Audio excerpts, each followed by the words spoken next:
Boa noite. Dando uma passadinha aqui para responder algumas perguntas. Eu aproveitei que sobrou um tempinho livre agora, então estou entrando aqui ao vivo para ver se tiver alguém para fazer mais perguntas. A gente aproveita aqui também. Então vou aproveitar esse tempinho extra. Acabei de dar uma meditação aqui para o pessoal. Então se tiver alguém com perguntas, eu vou responder algumas aqui agora, que já me foram feitas por mensagem. Então normalmente eu acabo gravando vídeos curtos, né? Mas agora surgiu a oportunidade. Então vou aproveitar esse tempinho livre aqui para a gente bater um papo. Então a pessoa estava perguntando, né? Desde a semana passada eu recebi algumas perguntas em relação às questões atuais do mundo, esse tipo de coisa.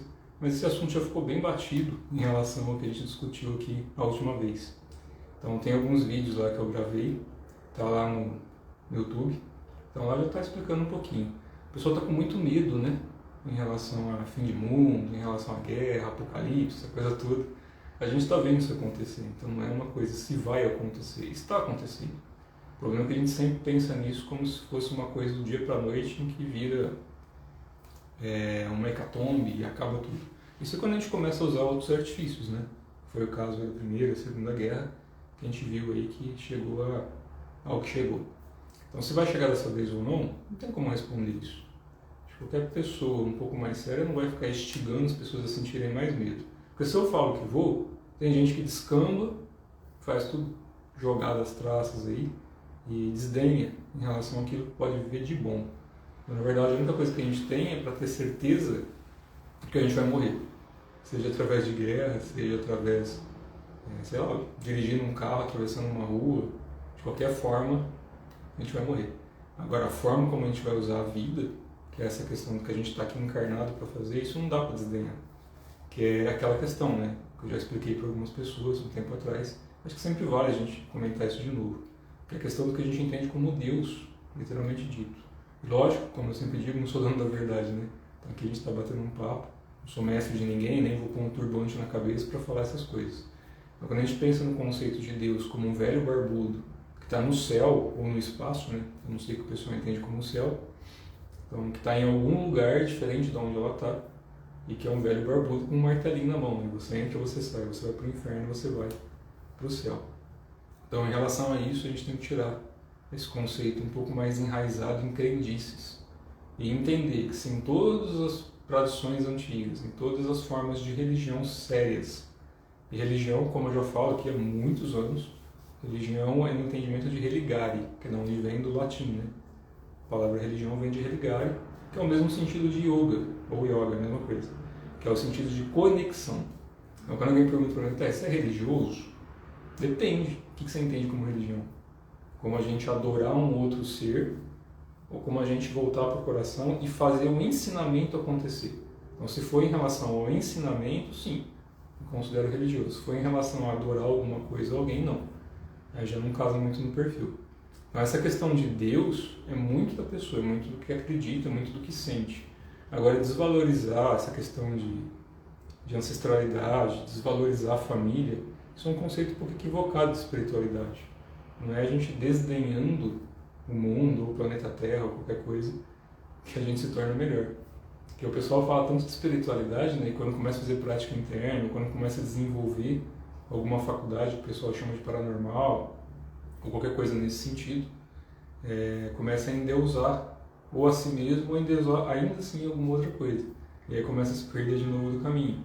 Porque qualquer faculdade extrasensorial que se desenvolva não é nada perto de quem tem um coração benevolente, perto de quem abre outras faculdades que vão para além de ficar, sei lá, levitar um objeto ou mexer alguma coisa com a mente. Isso são formas que podem ser desenvolvidas por qualquer um. Telecinese, essas coisas que são de treino, né? Tem pessoas que já vêm com esse treino de outras épocas e têm uma facilidade nessa encarnação de desenvolver algumas coisas. Outras pessoas não desenvolveram isso até hoje, então tem que ir trabalhando aí para desenvolver, caso queira. Mas uma coisa que eu aprendi com mestres antigos, em relação a isso, em relação à busca, que a pessoa entende como Deus, é sempre voltar para o coração, para não dar os mesmos problemas que a gente já viu acontecendo na Terra ao longo dos milênios, né? Tanto dessa geração atual, como de gerações que já se apagaram aí no tempo da história da Terra. Então, todos aqueles que voltaram, na Terra ou fora dela, que voltaram o seu caminho, o seu dharma, né, o seu propósito de alma, que voltaram para a destruição, para a violência desnecessária, né, não a violência que cura, já que a violência não costuma curar, mas às vezes a forma corretiva de se trabalhar a violência, sim. Então, às vezes a violência existe para que exista, né, uma correção sobre aquela violência. Eu sei que isso não faz muito sentido, mas é a mesma coisa do sentido de buscar Deus, né? Se a gente buscar o velhinho barbudo no céu, talvez nunca encontre. Quando a gente busca realmente no caminho interno, que é aquela mesma mensagem, né, de Jesus de Nazaré enquanto Cristo, né, consciência crística, na encarnação como Jesus de Nazaré apontava para o coração. Nunca foi para o coração físico, né? Sempre foi para o coração espiritual, que não tem a ver só com chamatrina, só com chakra cardíaco. Isso daí tem a ver com o coração essencial, que é o que nos conecta à fonte, que é o que nos conecta enquanto energia consciente a um plano de desdobramento mais sutil. Então, quando a gente fala de buscar Deus, a gente está falando de soltar as coisas, né? Porque quanto mais a gente se apega a alguma coisa, é por isso que na yoga, em traduções orientais, a gente fala tanto do desapego, e enquanto a gente permanece identificado, ou que a nossa consciência transborde a energia dela para um outro ser, é para esse ser que vai. E quando a gente desdenha as coisas, ou desdenha as pessoas, e desdenha outros seres, a nossa energia começa a ficar densa. Por quê? Porque não existe desconexão. Por isso que no Tao Te Ching, em ensinamentos orientais antigos, eles falam que é a eterna transmutação, a eterna mutação. A eterna mutação é mais correto, né? Mas é uma eterna transmutação. Então essa mutação ela acontece constantemente, desde as células do nosso corpo, a formação do nosso corpo, o crescimento de um pelo, de um dente, até a formação de uma galáxia, de um universo. Se a gente pegar a Terra em relação ao Sol, a Terra é muito pequenininha, né? Se não me falha a memória, que eu não lembro mais dessas coisas, mas acho que é entre 100 e 110 mil vezes o Sol é maior que a Terra. Então o Sol tem mais ou menos 110 mil vezes o tamanho da Terra. E esse Sol nosso aqui, que já é muito grande perto da Terra, se a gente comparar ele com, por exemplo, Caminhaça Maior ou outras estrelas de magnitude, não é nada também. E se a gente pegar as nossas células do corpo e a olho nu a gente não enxergar, mas com um microscópio eletrônico você vê um anticorpo ou uma célula vermelha, ali existe um universo também. Então, para quem já viu na internet, eu recomendo que vocês assistam isso. Primeiro, um documentário que é muito bom, eu recomendo isso para os meus alunos, para o pessoal que faz prática interna com a gente lá. Então, primeiro é o Quem Somos Nós, um documentário, se não me falha a memória, de 2020, né? Tem o volume 1 e o volume 2. São 2 documentários só com físico mesmo, físico de verdade, PhD em quântica. Então, são uns caras top de linha, explicando de uma forma muito didática, com um filminho por trás ali, como funciona um pouco por dentro do corpo a questão da energia e como ela está interconectada entre tudo e todas as coisas aqui. Então, essa questão da gente entender macro e microcósmico na busca de Deus, a gente tem que pensar no nosso corpo, em que a gente é um universo manifesto, ou seja, o nosso corpo aqui é a nossa casa, o nosso templo espiritual, é a nossa moradia, aqui nesse outro corpo grandão que é a Terra. Então, pensem em fractais em relação a isso. E a gente tem uma responsabilidade enquanto encarnado, estando aqui em matéria 3D, né, em matéria densa, que o pessoal entende como 3D, em matéria física, a gente tem uma responsabilidade enquanto divindade desse corpo. A partir do momento que eu nasci nesse corpo aqui, eu tenho responsabilidade sobre ele, e independente do que cada um acredita ou não, sobre todos os devas que existem dentro dele, que são espíritos naturais, que ajudam os 5 elementos do nosso corpo a se cristalizar e formar aí a matéria. Então, quando a gente começa a trabalhar a parte interna e volta para dentro, essa busca muda um pouquinho em relação ao apego das coisas. Então, quando a gente pega um exemplo mais recente, Chico Xavier, Yogananda, Krishnamurti, todos grandes mestres. Algum deles levitou ou falou de coisas místicas, cada um ensinou do seu jeito um caminho de autorrealização, seja através de ajuda ao próximo, seja através da inteligência, da introspecção.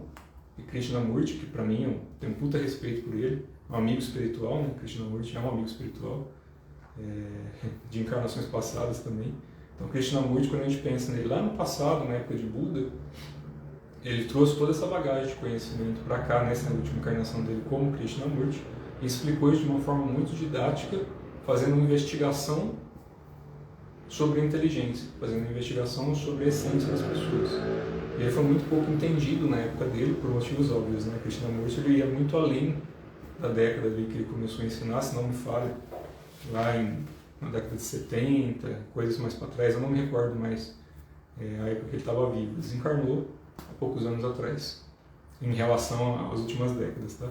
Então é um cara que, quem quiser estudar material, tem muito vídeo dele na internet, que não é uma coisa tão antiga, então é bem recente, mas tem muito vídeo do Krishnamurti que eu recomendo para todos.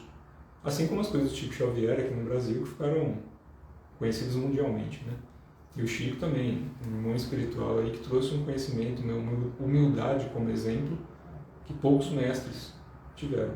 Então quando a gente pensa na espiritualidade de uma forma mágica, aí era melhor fazer curso de mágico, fazer curso de ilusionista, porque daí a gente está focando em coisas externas. A gente está focando em gastar a nossa energia interna para levitar, para mover objetos, para gerar cheiros.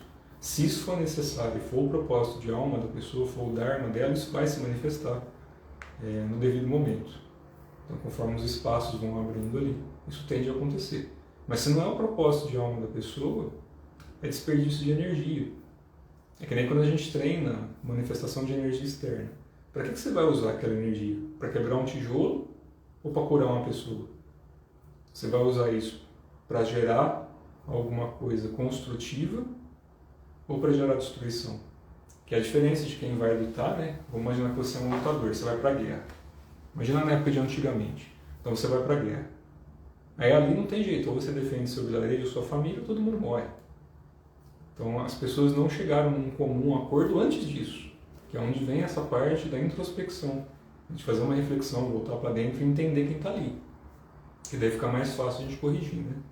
Então, em relação a essa pergunta que foi feita, tentei dar uma explanada aí por cima. Deixa eu ver o que mais perguntaram aqui. Quem quiser deixar pergunta, põe. Eu vim aqui para bater um papo mesmo. Dar alguns recadinhos, né? O que é? Gostaria de saber se o ideal após a morte é sermos enterrados ou cremados. Então, quem perguntou aqui, não existe uma verdade. Então, só para quem está entrando agora, eu não sou dono da verdade. Estou colocando só a minha posição. Assim como eu falei agora, não acreditem no que eu estou falando, qualquer outra pessoa fale.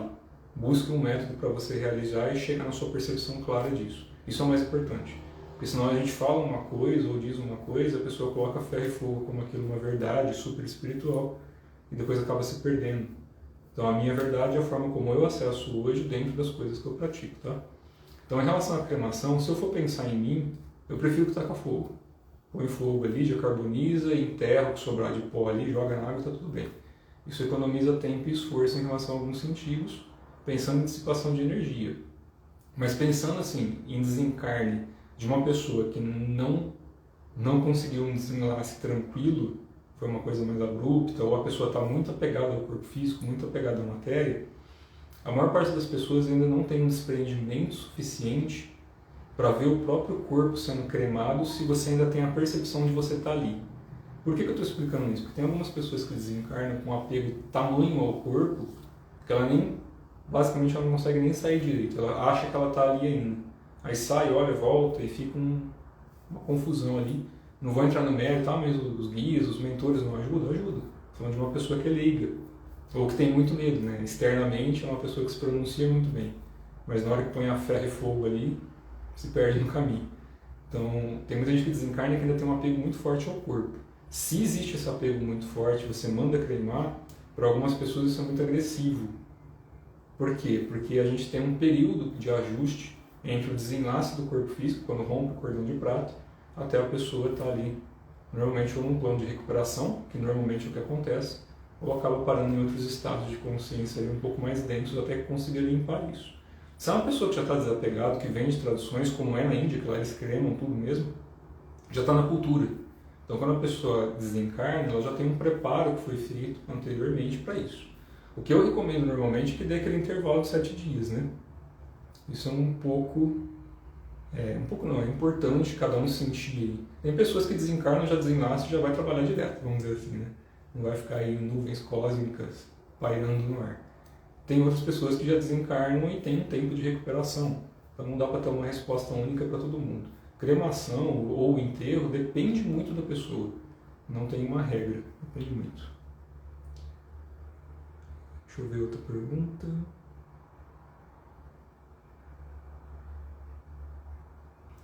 Então, está perguntando aqui por que uma pessoa, quando está doente, a gente não pode ajudá-la sem permissão da espiritualidade e sem permissão da pessoa, né? Então, aqui em duas pontas. Então, quando a gente vai ajudar a pessoa, eu acho que assim, e eu aprendi assim, oração nunca faz mal para ninguém. Então, a gente orar pelas pessoas não faz mal. A gente orar pela pessoa. Mas quando a pessoa consegue andar e respirar e manda bilhetinho para levar em centro, para levar em templo, em igreja, para orar por ela, mas ela tem duas pernas, ela tem como se mexer, aí é preguiça. O outro sentido é quando a gente quer muito ajudar uma pessoa, mas a pessoa não quer ser ajudada. Aí o que a gente faz? Entrega para Deus. Tem uma oração, se não me falo a memória do Yogananda, que ele fala assim, que a vontade de Deus se faça através de mim, que a minha vontade se alinhe à vontade de Deus. Para mim essa oração ela é perfeita. Ela mata qualquer coisa que eu queira. Então, se a minha vontade estiver alinhada à vontade de Deus, quando a gente fala de Deus, é como eu falei no começo agora do que a gente está gravando aqui, né, ao vivo, não é o Deus velho barbudinho que tem no céu. É a unificação de todas as coisas. Não dá para explicar. Se nem Lao Tse explicou, quem dirá eu que somos Zé Ruela, né? Lao Tse falou que tal pode ser dito, tal é caminho, que é o equivalente a Deus, não é o verdadeiro tal. Então, aquilo que a gente pode explicar não é aquilo que a gente tende a se conectar, porque o nosso cérebro é muito restrito em relação à informação. Então, quando a gente vai ajudar uma pessoa, Luiz, tem que tomar cuidado. Porque imagina que a pessoa está com alguma coisa muito séria e não só a nível físico. E aí você vai impor uma ajuda. Quando a gente impõe uma ajuda, a gente não está pedindo para a espiritualidade fazer o que é correto. A gente quer tirar o sofrimento da pessoa a qualquer custo. E aí a tua energia vai movimentar isso de uma outra forma. Porque se tiver algum serzinho mais aliviano na jogada, aí vai te usar para isso. Então, quando a gente fala de colocar a mão nas pessoas, a gente tem que tomar cuidado onde a gente está pondo a mão, porque a gente não sabe o tamanho do espinho e a grossura da palma da mão ou da luva que a gente está usando para colocar a mão naquele espinho. Então, tratar de cura das pessoas, mexer nas pessoas, tem que saber o que está fazendo. Porque senão vai estar mexendo a mão, vai estar metendo a mão ali, num lugar que você não tem muita consciência. Agora, ajudar a pessoa no sentido de pedir para a espiritualidade, para Deus, para alguma coisa, se é uma pessoa que você gosta, isso não tem mal. Orar é sempre bom. Orar pela terra, pelas pessoas, pela gente. Mas orar no sentido de colocar uma energia nisso em que movimente. Porque o universo é movimento, é mutação. Então a gente tem que gerar uma energia que gere ação. Porque a única coisa que existe é ação. Tudo que a gente faz é uma ação. Eu estou respirando ar. Tem bactérias morrendo, tem bactérias nascendo, tem uma série de coisas no meu corpo acontecendo ao mesmo tempo, assim como tem no universo inteiro. Então quando a gente pede para que essa energia harmônica, que sustenta as leis do céu e da terra, ou seja, é perfeita harmonia, intervir, o que a gente está pedindo na verdade? Para que a gente se torne harmônico. Não é para a gente virar uma outra coisa superior ao que já existe. É para a gente equalizar a onda. Então vamos imaginar que a gente está fazendo um monte de nozinhos. Então eu estou aqui conversando com você, de repente eu falo uma coisa que te magoa. Aí você fica puto comigo. Aí amanhã você ficou puto comigo. Estou nem sabendo. Mas se a energia chegar em mim, porque isso foi alimentado há muito tempo, você criou um nozinho. Então, de certa forma, alguma coisa que aconteceu para você gerou uma energia cruzada com alguma coisa que aconteceu com outra pessoa. Se eu tenho capacidade de entender isso e ajudar a limpar e eu perceber essa energia, o que eu posso fazer? Aconteceu alguma coisa, você está bem, isso e aquilo? Então depende de cada um. A outra forma é a gente deixar mais um nozinho, aí você vai alimentando mais um nozinho. Conforme você vai alimentando esses nós, a gente vai gerando aí uma cadeia no universo inteiro, porque nada está desconectado. A gente não fala que Deus é tudo, todas as coisas, tudo e todas as coisas, manifestas ou não. Então, se você está vivendo a sua realidade aqui enquanto humano, você está nessa realidade aqui, então isso para você é real. Se você está no corpo astral, aquela realidade é real e o que está abaixo dela. Se você está vivendo num corpo mental, aquele corpo é real e tudo que está abaixo dele. O sutil desdobra para o denso. É lógico que o sutil é manifesto, na nossa percepção, na nossa lente. Até porque os nossos olhos, ouvidos, os nossos sentidos grosseiros humanos enxergam uma faixa de onda e escuta uma faixa de som muito curta em relação a tudo que existe, né? Por isso que a gente tem uma série de aparelhos. Então a gente não intervém por causa disso, Luiz. Não é que não pode. A gente pode orar pelas pessoas, isso deve. Mas não ao ponto da gente querer interferir exigindo alguma coisa em relação a isso. Então, sugestão. Sabe o conselho do Yogananda, que a vontade de Deus faça através de mim, que a minha vontade esteja alinhada à vontade de Deus. A partir do momento que a gente está alinhado à harmonia do universo, que seria esse estado de amor, é isso que a pessoa comenta, que é a gente voltando para o coração verdadeiro, então a gente passa a se tornar um pouco mais harmônico. Não quer dizer que a gente não sofre, né? A gente toma uma porrada do mesmo jeito, as coisas continuam acontecendo, se tomar um tiro morre. Mas ainda assim a nossa consciência ela vai se tornando mais compassiva, e isso daí vai ajudando no meio também. Dentro da cultura tibetana existe fazer tatuagens e símbolos sagrados para auxiliar na iluminação. Tem algumas traduções que sim, João. Tem algumas traduções antigas que fazem tatuagem sim, porque tatuagem remonta a coisas muito antigas e muito além da Terra. Então tem muitos povos, muitas culturas que usam tatuagens e qualquer um que tem clara evidência, de verdade mesmo, que vê energia, a maior parte das pessoas é tatuada fora do corpo, inclusive.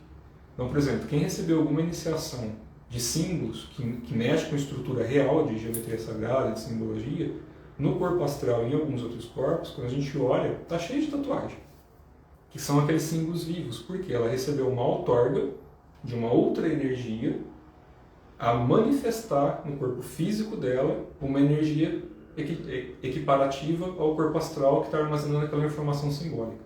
O que a gente fazia antigamente em traduções lá atrás? Isso remonta a histórias muito antigas. Algumas pessoas eram tatuadas com símbolos sagrados, que aquilo era magnetizado. O que é a tinta? É ferro. A gente não consegue magnetizar ferro, só que depois de um tempo ele desmagnetiza. Então, tatuagem não faz mal para ninguém, nunca fez. Não pegue meridiano, estou afirmando isso. Qualquer acupunturista pode responder a mesma coisa. Eu não sou acupunturista, tá?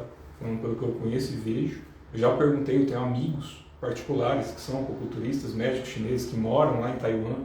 Então eu tenho um monte de conhecido na área. Já perguntei para Deus e o mundo. Interfere mediano? Não, porque é a mesma coisa que eu percebo, não interfere.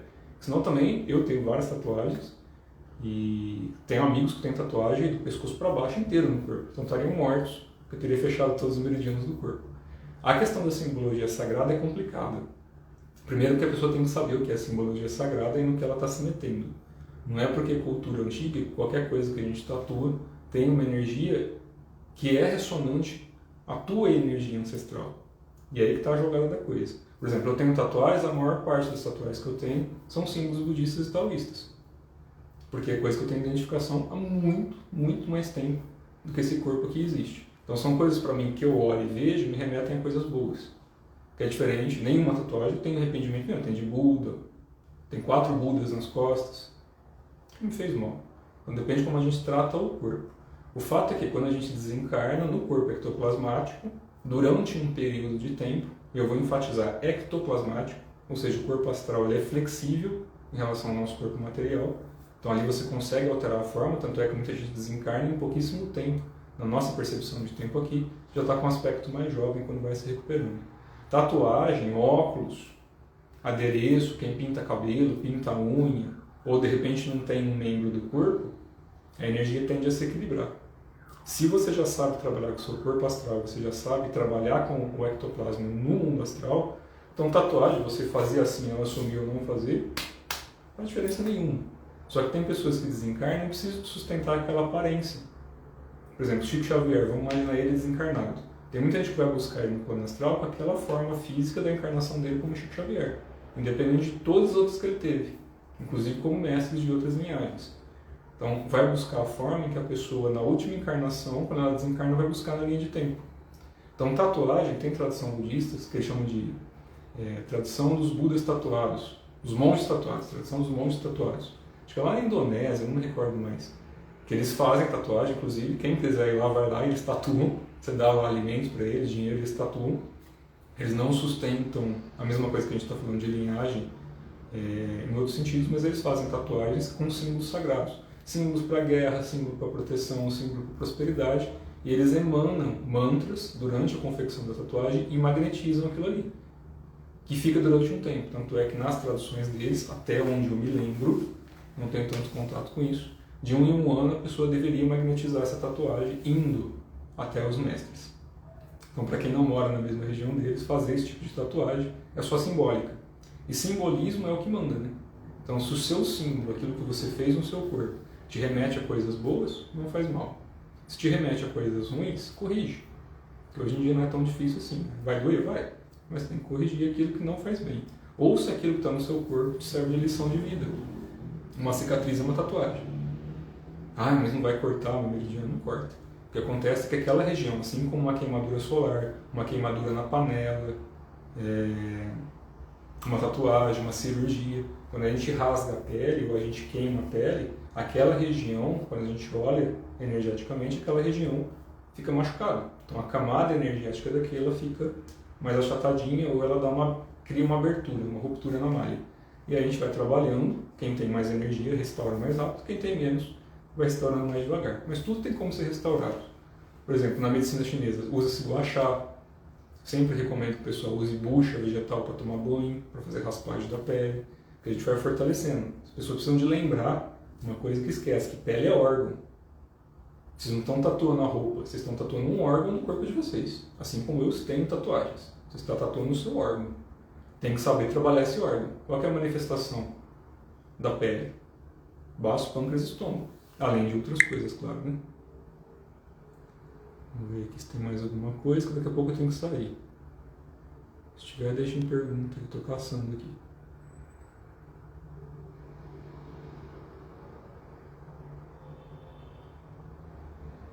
Vamos ver.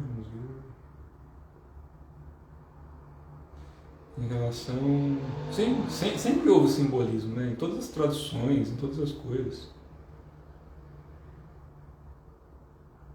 Tem tradições que você fazer uma tatuagem de Buda ou alguma coisa assim, se consideram abominável, você desenhar um Buda. O que normalmente eu recomendo é que se estude antes a simbologia, de onde vem, que não seja só uma coisa bonitinha da internet, né? Pode ser também, porque é só uma imagem. Buda não está muito preocupado, Cristo não está muito preocupado com a tatuagem do nosso corpo, está preocupado com a ação da nossa vida. O quanto a gente é bom. Quantas pessoas, eu ajudo alguns abrigos de animais, que eu gosto, né? Ajuda à distância, porque infelizmente, presencialmente está meio difícil de tempo. Mas eu ajudo à distância, tenho contato com algumas pessoas. Tem vários amigos que são todos tatuados, são tatuadores, roqueiros, de metal. São pessoas de um coração lindo, que pessoas que eu vejo frequentar alguns centros, alguns locais não fazem. Esses caras invadem casa para resgatar bicho no meio de lugar que só é por Deus. Enfrenta a gente, eles vão lá e faz. Então, eles fazem um trabalho de compaixão, um trabalho de um bodhisattva, melhor que muita gente que está ali falando de Deus e em ação mesmo, não tem nada. Então não é a aparência do corpo. Até porque a química que o pessoal passa no cabelo, que passa no sovaco, que passa em outros lugares, é muito mais tóxico do que a pessoa passa sempre. Isso daqui é assim. Não, aí depende da tradução, né?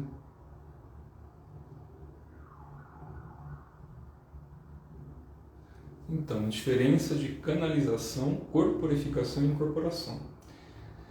Canalização é quando você recebe uma informação. Então você é um cano, basicamente isso, né? Você é um cano que está recebendo alguma coisa ali de alguma coisa, de alguma forma, psicografia, telecinese, não sei, depende aí da manifestação de cada um. Então em relação à canalização é isso, você recebe, você se torna um canal para um outro ser passar uma informação. É isso. Corporificação, pelo menos no que eu aprendi, tá? Eu sei que tem pessoas que vão explicar diferente, então vê o que faz mais sentido dentro do que você estuda. Mas quando a gente fala de corporificar, a gente tem que ter uma energia, a gente tem que praticar algo que gere muita energia no nosso corpo, para que a partir desse acúmulo de energia a gente consiga subir ela e se conectar a coisas.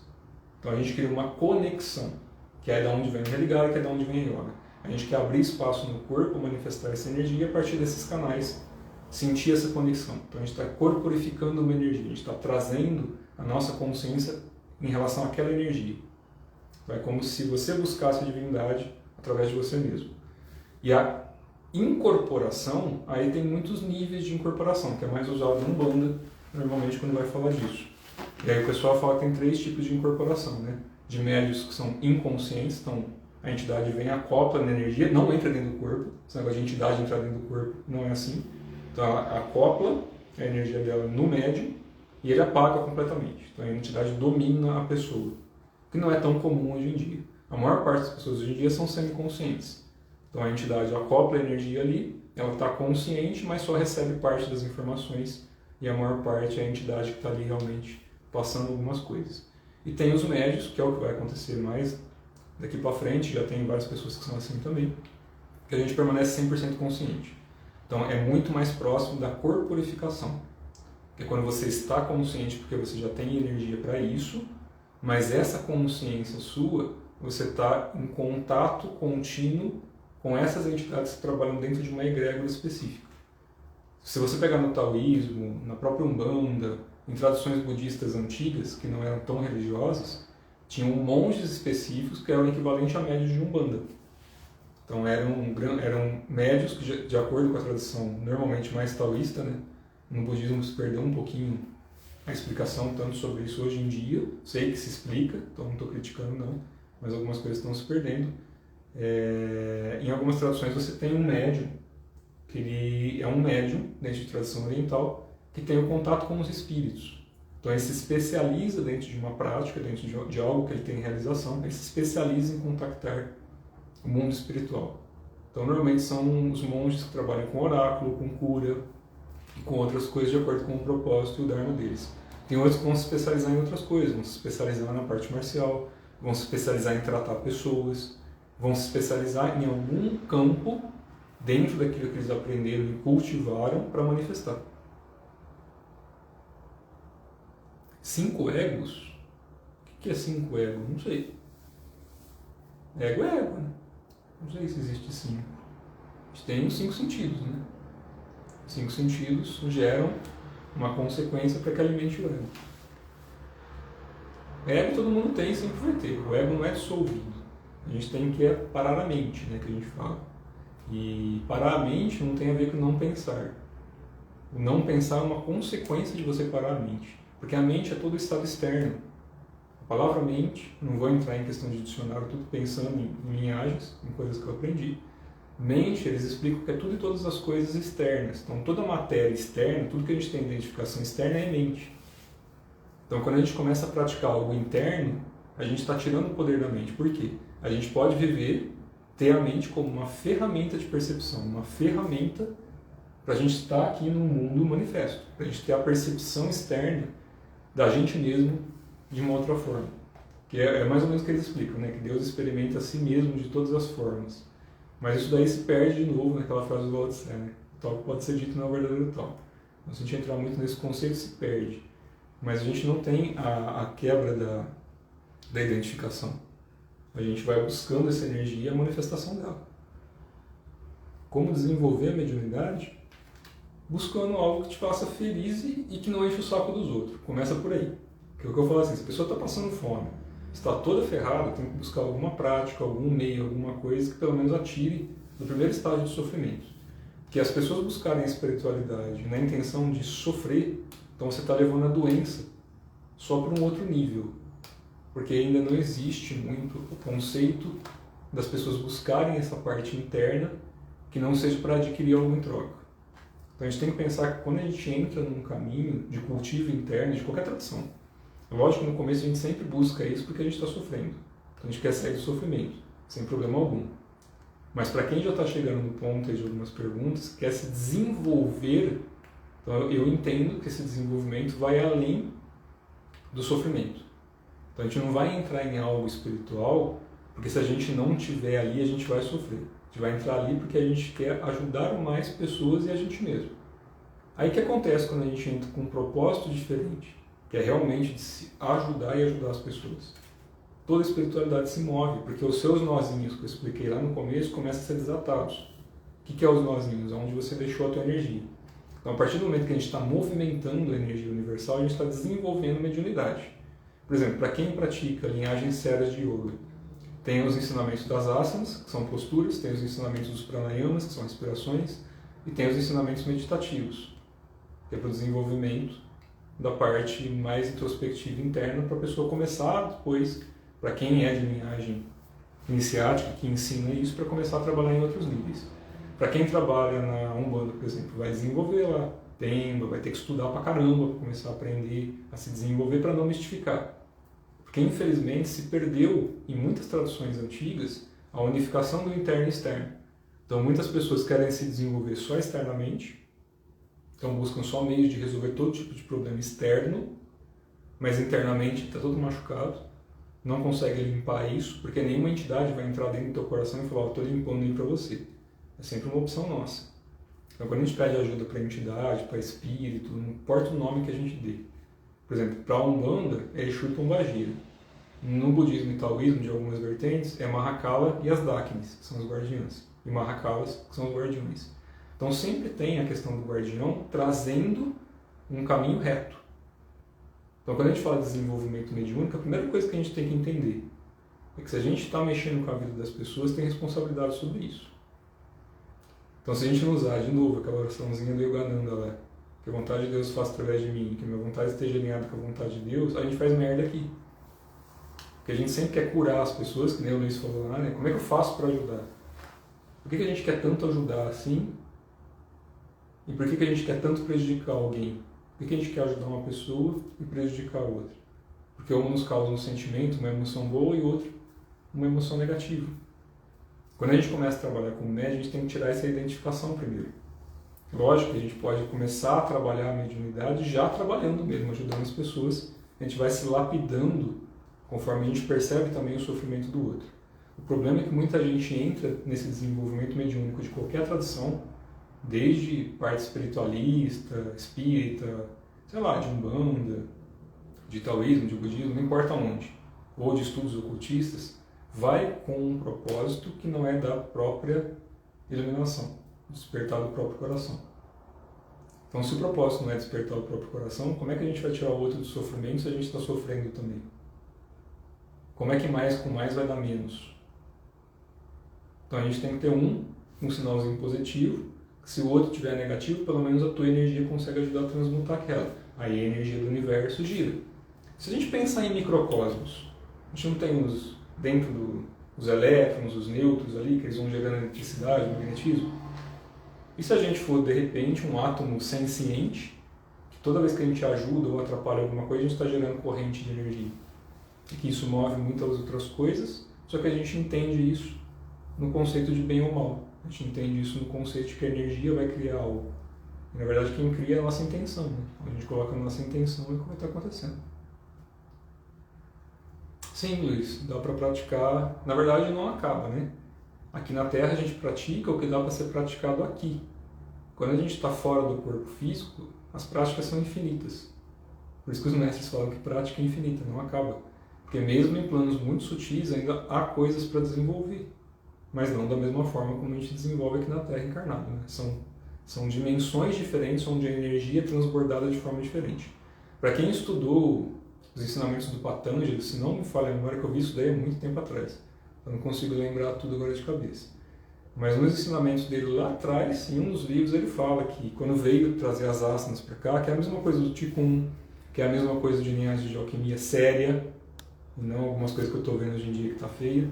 Mas quando a gente busca linhagens ancestrais sérias, essa parte de transmutação dentro do corpo físico, ela vai acontecer além. Então, se a gente pegar por esse livro antigo, ele fala lá que das, eu não sei se é 84.000 ou 840.000. Isso tem a ver com outras coisas também, tá? Não tem a ver só com quantidade. Mas que de todas as práticas trazidas para a Terra, é menos de 1% que pode ser usado aqui. Então, quando ele explica isso, trazida para a Terra é menos de 1%, quer dizer que é a mesma coisa que Jesus falou lá na época. As várias moradas do Pai, né, no sentido do conceito de Deus, todos os planetas, estrelas dessa dimensão e de outras, existe alguma forma de consciência que no nosso entendimento humano está evoluindo. Então ela continua praticando outras coisas de outra forma. Quando a gente já tem alguma coisa aqui, mesmo que a gente encarne de novo, o nosso subconsciente traz parte da informação. Mesmo que a gente não tenha isso no consciente ainda acoplado, mas vem. Então a gente não perde. Por isso que eu recomendo para todo mundo, quanto mais vocês puderem aprender de coisas boas, que gerem resultados bons, pratiquem. Nem que for só para ouvir. Se pelo menos o teu cérebro, a tua consciência entender alguma coisa em relação a isso, mesmo que você ignorar e não utilizar agora, a informação está ali.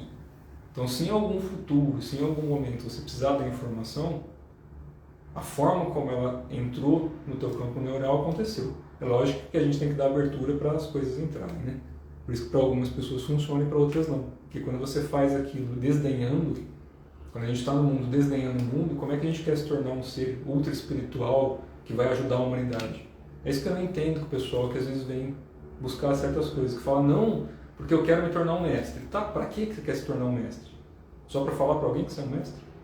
E quando desencarnar e estiver no mundo espiritual, a primeira coisa que se você realmente se tornar um mestre vai fazer é ajudar quem está sofrendo.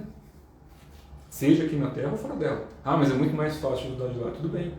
Mas se aqui a gente não consegue atravessar a rua, ver alguém sofrendo, e em vez de tomar 10 cervejas, toma 8, mas pega, sei lá, alguma comida, alguma coisa dá para quem está passando fome, se a gente não consegue fazer o mínimo aqui, isso serve para todo mundo, inclusive para mim, tá?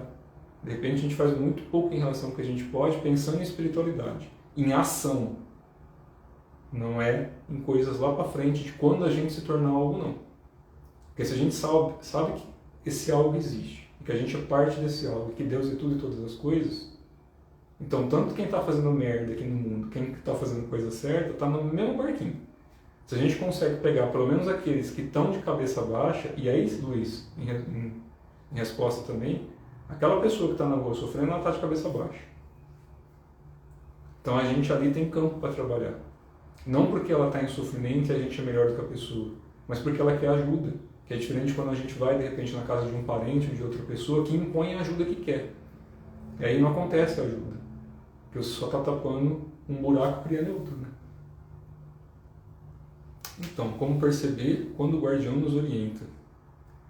Se tem a pergunta, tem que trabalhar interno, né?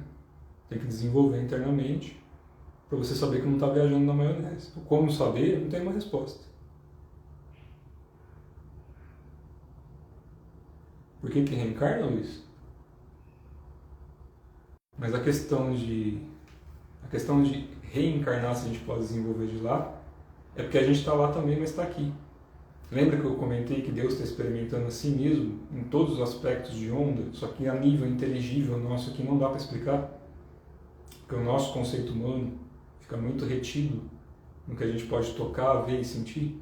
Então, enquanto a gente não tiver a percepção clara do que é espiritualidade, transformando isso em ação aqui, não vai fazer lá.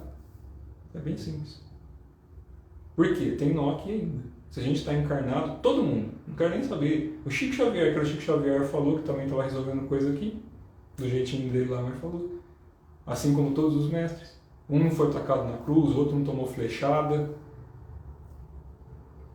Por quê? Porque se você estiver lá, você vai ter que vir para cá, porque é aqui que tem que resolver o problema.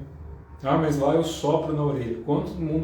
Todo mundo que está aqui até agora está perguntando como escutar, como ver e como falar. A maior parte das perguntas que me chega é isso. Então a gente tem que aprender a sentir antes de querer outra coisa. Porque a gente está vendo, né? A gente está vendo a matéria, está vendo quem está sofrendo, quem tem mais, quem tem menos. Então a gente tem que buscar aquilo que nos tira do sofrimento, que nos ajude a tirar o sofrimento do outro. Porque desencarnou, você pode continuar praticando lá. Mas vamos imaginar que você chega lá, você já é o bam, você já é o, como é que é, o Aspone de Deus. Aspone é assessor de porra nenhuma. Então a gente já é o Aspone de Deus lá em cima, já é o ultra espiritual, o cara bam. O que você vai fazer depois disso? Percebe como não tem uma resposta cerebral para esse tipo de coisa?